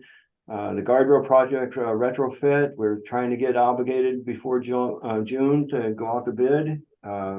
The horizontal curve analysis, we actually are purchasing the software and hardware to do that and perform that in-house. And then the county signpost reflective panels, we actually have purchased the materials and they haven't arrived yet, but we will install them by county forces. So if you look at the bottom of those columns, those two columns I put in there, so originally we have about 2.6 million of county road funds. And so if you subtract out the red, that would reduce it by about almost 1.4. So it'd be about 1.2 millions of county road funds. And then adjacent to that is similar as the original is 14 million. You're going to subtract out about 7. You have about 7 left that you're going to expend on other funding. Now that, again, that funding is not lost. It's just not going to be expended this year. I know that's a lot of stuff. A lot of stuff just shows that you guys are out there working it and doing a good job. Thank you. A lot of factors involved, permitting, local programs, just right away and different things like that. So what holds things up and how things go forward is it's a lot of work by the staff. Yes. All right, commissioners, any comments or questions? Two kind of quick ones, I guess. One, it would be really great that as you're getting ready to kick off any of these projects, like maybe at the beginning of the month, you send us a quick email that says, hey, over the next couple of weeks, our crews are going to be working on such and such project in such and such part of the county, just so we have some kind of advance notice of when and where you're out. That'd be super helpful. Yep. And then the other thing is, and you maybe already be doing this on some level, but just maybe getting an understanding of, each project has maybe, some unique characteristics, but there are some things that are probably pretty common to every project that you guys do across the board. And so just kind of curious as to, what you might have in terms of like a checklist for each project of, this is going to require us to get, this kind of right away, or we need to talk about, easements or utility relocation, or, how we need to mobilize people. Just what are those sort of upfront things that you all do, as you get into a project to make sure that, you're giving yourself enough runway to hit all of those requirements. Yeah, on the funded projects, there's actually specific lists for those things. So there's the PE checklist, there's the construction checklist, there's that list exactly what you're describing as you go down through there. For our local projects, that's typically we have that. I don't know if I have it written down. Well, I do have it written down, I guarantee you that, but I don't know where I have it written down. But each one has a general process through utilities, right away, yes, and construction. So we typically will have a little about every couple of weeks, we have a sit down meeting with our road supervisors, and we go through those types of things for each project, especially if it's any of these larger culvert projects or project. Matter of fact, I just had one with Jeremy about the Rock Creek Bridge that we're going to replace the superstructure on. I just wrote exactly a list up over this weekend, exactly what I want to go through with him to detail that. Yes. So we do have them. They're a little more flexible, a little more, site specific on each one of them. Okay, great. But we can work one up for a general purpose. So. Yeah, great. It'd be great. Commissioners, if you'll bear with me, I'll share a couple of examples. So depending on the funding source, we also have a whole process of submittals, if you will, that go with the project. So for example, here's one for Old Belfair Highway, where RAP is the funding source. And this shows all of the tabs that are required for submittal. So some pre, during, and after photos of the project, any pay voucher requests, certifications that are required prior to even going out to add. What are our section 106, our environmental permitting reviews? What is the planned phasing of the project, schedule, checklist. Here's your checklist on this example, Commissioner Shooting. So a variety of things. So that's one example.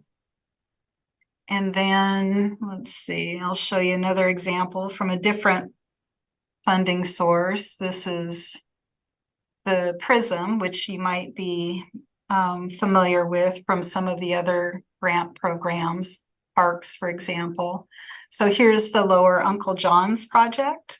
Same thing, just a snapshot overview of the funding source, total grant, quickie project description.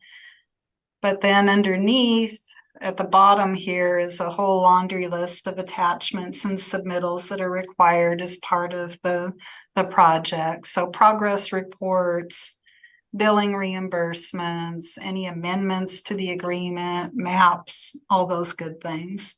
So each one of our funding programs has some type of additional deep dive for the project that goes with it.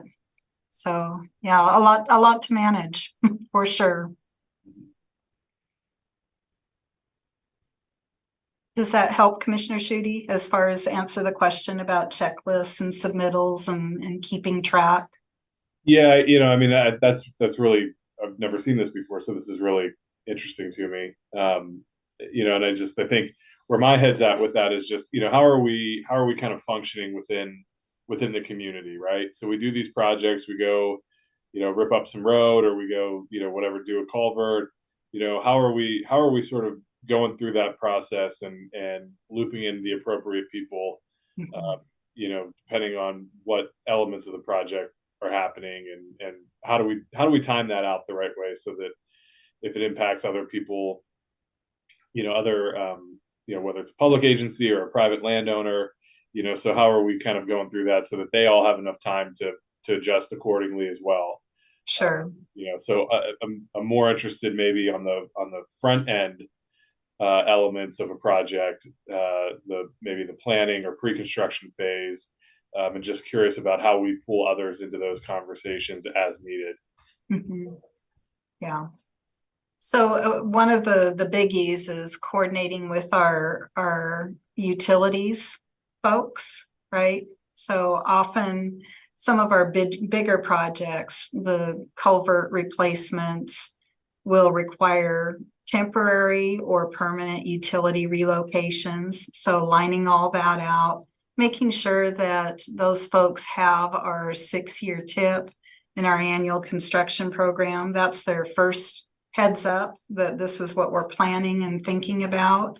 So if they've got some costly relocation that needs to occur, they've got enough lead time to be able to deal with that and better plan for that work to happen. And then there's a lot of iterations in design that go back and forth. Mike can attest that a lot of these culvert projects are tricky in finding the right fit with right-of-way, keeping our construction costs down as best we can. So making sure that the design is not a very super costly design. And then that means a lot of back and forth with utilities and right-of-way and permitting until we just get the right sweet spot, if you will, for the final design. Yeah.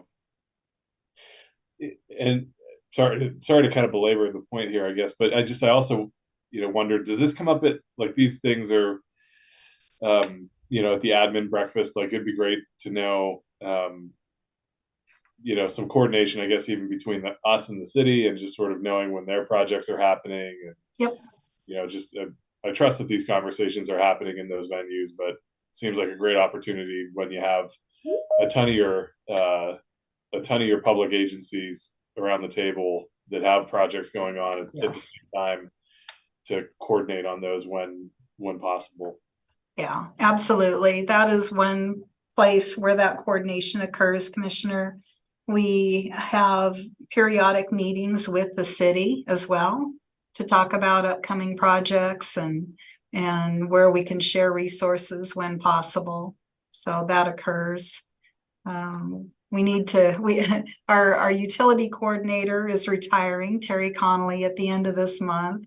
And so hopefully our utility partners aren't very nervous right now, because Terry's going to be a tough act to follow, right? So we want to make sure that we're continuing our good coordination with our utility partners.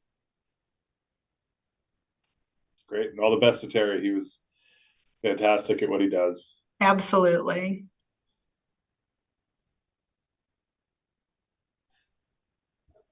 All right. Well, if there are no further questions on the construction side, Mike also has a quick rundown of our maintenance activities, our maintenance program. And I'll pull that up real quick. Make sure I get the right screen, hopefully. Does that look familiar, Mike? It looks like it. All right, good deal. So here's a list of maintenance crew work for 2023. Up first is the stuff that we've already accomplished. Due to the weather, or the nice weather that we've had in a couple of times here, we did shoulders paving.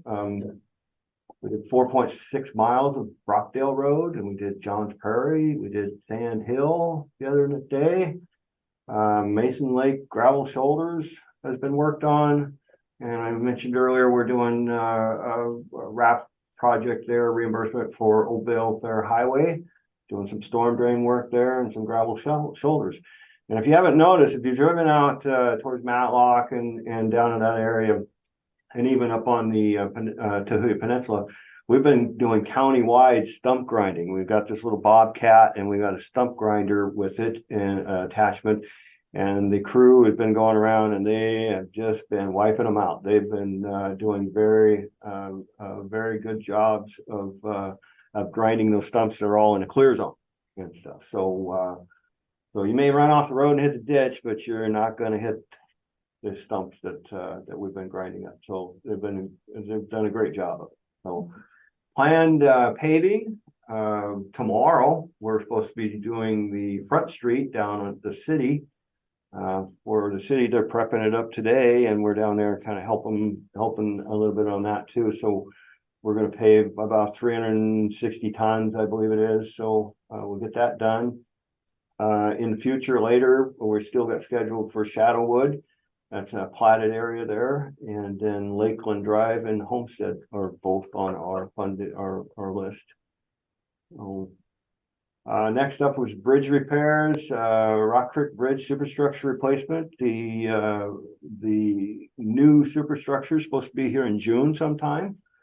We've got scheduled to close the road in Full Column on the 7th of August to replace that structure. So that'll be fun. That'll be with our own road crew. We'll be doing that work. So Tahuya Post Office Bridge, if and when we get to raising that, that'll be a contract job. I'm looking at right now just preliminary elevation work of raising it about 4 feet. It looks like we could probably do that and still have a plenty of line of sight through that area. Supposed to be scheduling the hydraulic engineer and structural engineer sometime next week to actually meet with them on site and start that process. So hopefully we'll get to that one. If I'd like to get it before the winter and not have to go through another one of those with that issue. So next up is shoulder paving.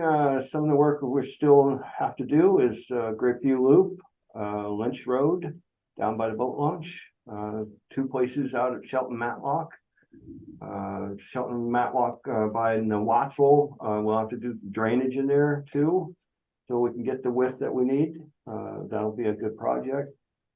Collier Road, we're negotiating with a property owner about getting a little bit of right of way to pave the quote wide shoulder staging area that the school has requested along that road. It'll be a quick little project if we get in there maybe this summer and do that. On the next page, we're looking at slide repairs. Effendall Pass and Pickering both have 2 slides on each one of those. They're just shoulder movement slides.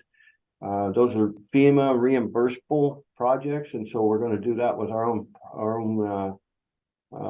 county forces. We're in the process of permitting. I think we're getting close to have the permitting done for that, so we'll get those this summer for sure. We have 3 culverts here that we're trying to accomplish. Sunnyside Road, milepost 2.78 is we've got permits and all ready to go. We have the structure too, so that one will get installed. Satsup Column, milepost 5.2. That's a culvert that was failing, so we're going to replace that. I believe we have we're out to bid on that one still for the structure. And then North Shore Little Shoe Fly will all depend upon the fish window, whether we get to install that one this year. The structure is supposed to be here before about the middle of September, and if we still have a fisheries window, we'll try to schedule to get that one in too. I'd like to see that before the winter. Chip seal projects, we haven't cut anything off or added anything. We've got a lot of work to do in the Union area up by 5th Street, up by the park there. McGreevy Road, we're going to do the hill, both sides, try to reduce some of the accidents on that. Belfast Tahuya, Trails Road will both be shot, and Shelton Matlock's got a large area. And even Phillips Road's going to get a shot as soon as the utilities get out of there. So we've got a full plate.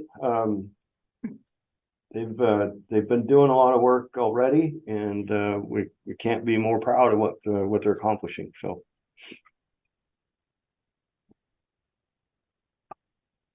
Well, you guys are very busy, and honestly, Phillips Road is one of, well, a road I take daily, and so I'm super excited for what's happening out there for all of my neighbors and myself. So getting Hood Canal's out there, PUD 3 is out there, so they're very busy, and I see our crew out there making sure that they're keeping on top of things. So I wanted to send my appreciation to them as well. Thank you. Commissioners, any questions or comments? Just really appreciate the updates, and I guess the only other thing maybe to be thinking about here in the next few weeks is, fortunately having the funding restored for the freight corridor, huge victory for the county to see that continuing to move forward. But also probably triggers us having some additional discussion about what we're doing with connector roads and how we interface with that project as it moves forward. And so if there are any discussion or decision points that we need to be thinking about in regards to seeing that project successfully move forward, probably want to do that. Yeah, as Mike mentioned, we have been pretty much on pause after we met with DOT, gosh, what, 3 months ago, Mike, maybe a little bit longer at this point. And just prior to that, we were preparing to send letters to the property owners along the alignment to see about dedicating right of way for that alignment. And DOT asked that we pause until they actually fix where those intersection locations would be. So as soon as we've got that information, then we will come back to commissioners and share that and regroup about our letters out to property owners. Great. Sounds great. For me, Loretta, eventually I'd still like to have some type of breakdown of the long-term fix for trails. We talked about it a little bit before, just so we can see what it looks like, what that might be in the long term, how to fix that place that keeps falling down.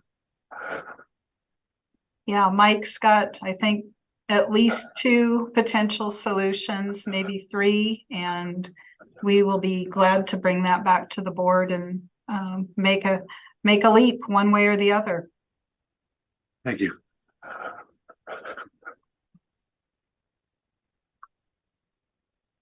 All right, anything else for us?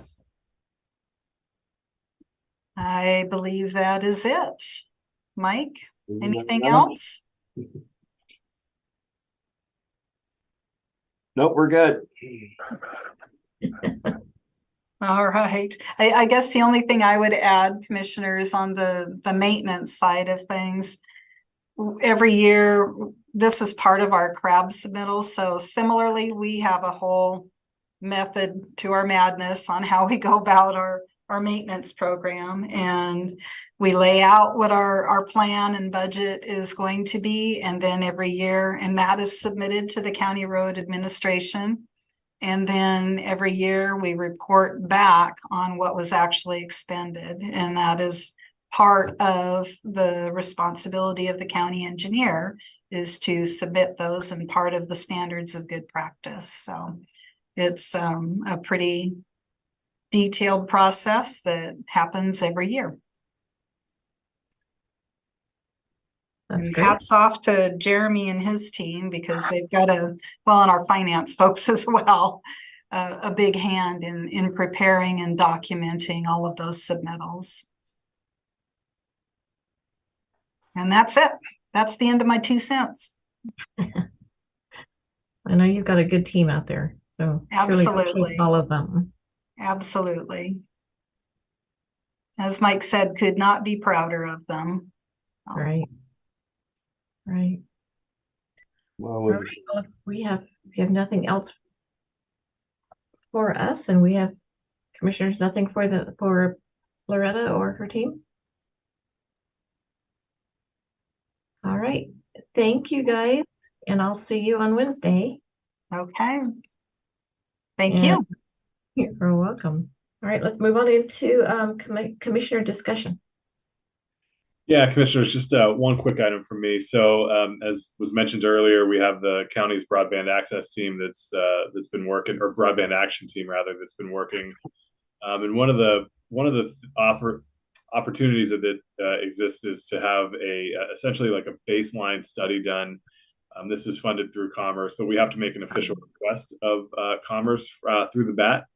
And so I wanted to just kind of get a head nod from each of you that you're comfortable with us pursuing that funding, or not even the funding, it's just getting opting into the baseline study for our county through Commerce and their contracted partner, which is called Geo Partners, that would do the rapid baseline study for our BAT.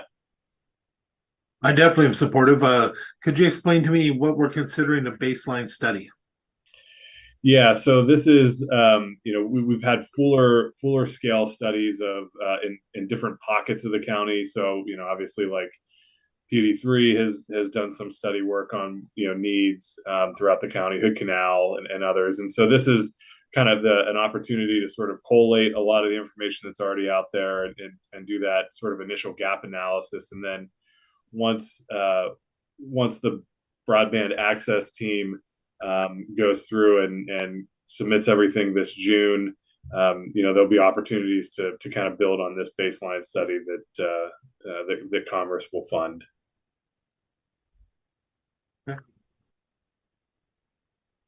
Sounds great to me.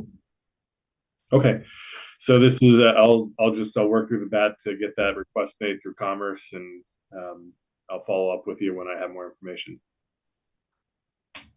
Great, that's all I had. Commissioner Netherland, do you have anything? Nope.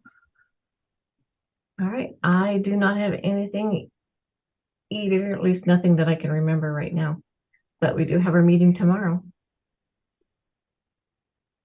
Great. Madam Chair, move we adjourn.